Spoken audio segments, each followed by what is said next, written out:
Hello friends, this video on NEET Ecology is brought to you by examfear.com. No more fear from exam. There were a couple of initiatives which were taken for global change, for the betterment of the environment in every sense. Now let us quickly discuss some of the initiatives and what were their motto when those initiatives were taken. So one such initiative was the Montreal Protocol, which happened at Montreal, Canada, and that is why it was named as the Montreal Protocol, and it happened in 1987. So the aim of this protocol, or the agenda for this protocol, was that to limit the use of ozone depleting substances like chlorofluorocarbons. Now, as we discussed, that ozone layer is a very protective layer for us. So it is like a blanket of air surrounding the atmosphere, and it prevents the ultraviolet radiation from entering inside the earth and harming us. So that means we want the ozone layer to be there, but use of substances like chlorofluorocarbons is gradually depleting the ozone layer. So we do not want that to happen. So that is why Montreal Protocol was an initiative to limit the use of all such substances which depletes the ozone layer, and around 27 countries had agreed to protect the ozone layer, and they had agreed on this Montreal Protocol.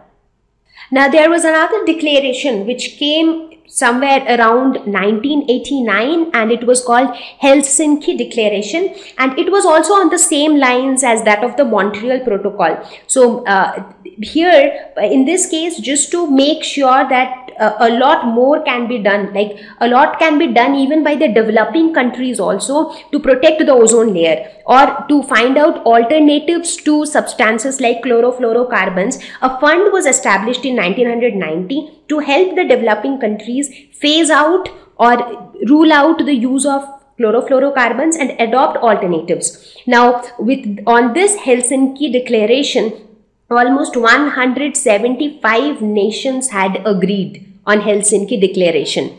So the primary motto of Helsinki Declaration was to adopt alternatives for chlorofluorocarbons, because only when you have alternatives for chlorofluorocarbons you can limit the use of chlorofluorocarbons. Later there was a program called IPCC, which stands for Intergovernmental Panel on Climatic Changes, and this came into picture in 1988, and this prepared a world climatic program, like a program on the entire climatic conditions throughout the world. So this was a program on the worldwide level, IPCC. There was another organization called UNCED. So UNCED in the year of 1992 had called an Earth Summit in Rio, Brazil, and this Earth Summit was about reducing the emission of greenhouse gases. Why? Because the greenhouse gases like carbon dioxide and methane, release of these gases overall increases the temperature of the earth. So greenhouse gases causes global warming, and we do not want global warming to take place, because if the average temperature of the earth continues to increase, we might reach a time when the survival of living organisms on the earth would not be possible. Therefore, we do not want global warming to take place. And on this agenda was this Earth Summit held in Rio in Brazil. And this was organized by UNCED, that is United Nations Conference on Environment and Development. And this summit, or this agenda, was signed by 154 nations. So a lot of countries have signed this. There was another protocol called the Kyoto Protocol. So this Kyoto Protocol happened in 1997, and it happened at Kyoto, which is in Japan. And what is Kyoto? Do you know why is Kyoto famous? Kyoto is the least polluted city in the world.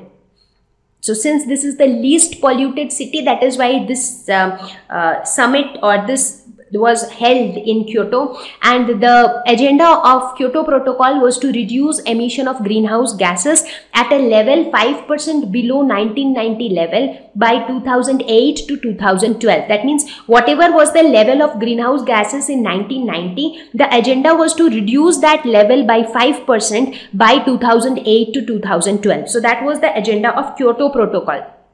And finally, there was another protocol called the Beijing Protocol, which happened around 1999. And this protocol separates the efforts to be made by developing countries and developed countries, because there is a lot of difference between developing and developed countries in terms of the budget that they have, in terms of their capabilities. So, thank you. Please visit examfear.com for free quality education. You can learn with a simple 4-step learning process wherein you can watch video lessons, you can ask your questions, you can refer notes, and you can take a free online test. We have content for class 6 to 12 on physics, chemistry, mathematics, and biology along with practical videos. So please subscribe to our channel for daily updates. Thank you.